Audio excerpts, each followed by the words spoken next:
can he go to court saying that this is not a valid story?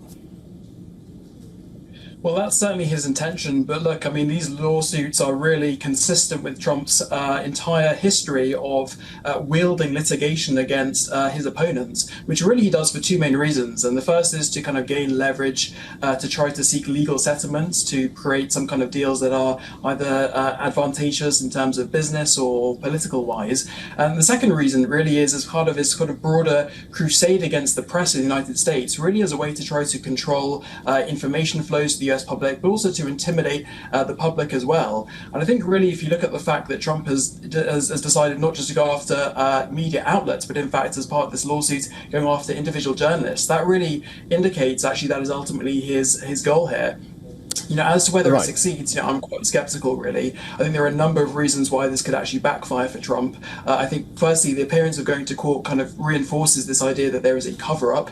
Secondly, I would say, he is trying to compete with people who are very well armed. Rupert Murdoch is very wealthy, so we'll have a very strong response to this. But thirdly, I think, the fact that the litigation process is actually quite unpredictable. And actually, this could result in not only Trump losing, but actually could end up in finding a situation where those claims that were made against him were in fact upheld. I think for Trump that would be one of the worst of all situations. Why do you think Trump's position has changed on the Epstein files?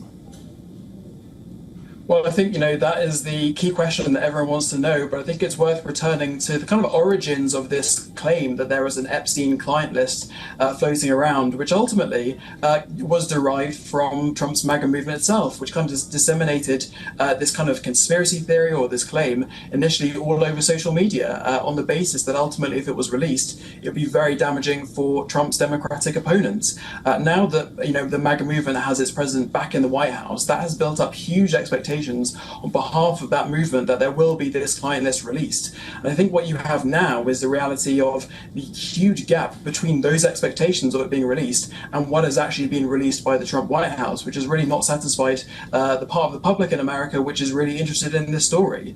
Now that combined with this Wall Street Journal story, as well as the fact that he is pursuing lawsuits, really has, as I said, reinforced this idea that there is some kind of cover-up. So I think ultimately, Trump is a victim of conspiracy theories that grew out of his own movement and which he encouraged. And of course, that is the nature of conspiracy theories, that once they are out there in the public domain, they are very difficult to control, even if the original target of the conspiracy theories, which was the Democrats, is ultimately changed. So I think this is ultimately a situation where Trump has promised one thing being in opposition and out of power, and actually finds a situation where he is in power and actually is tasked with doing what he said he would do, and ultimately he can't win in that situation. But of course, we still don't know if there is this list. There's no definitive proof of that. And I think, a lot more questions need to be answered. And of course, a lot of that might come out in these lawsuits.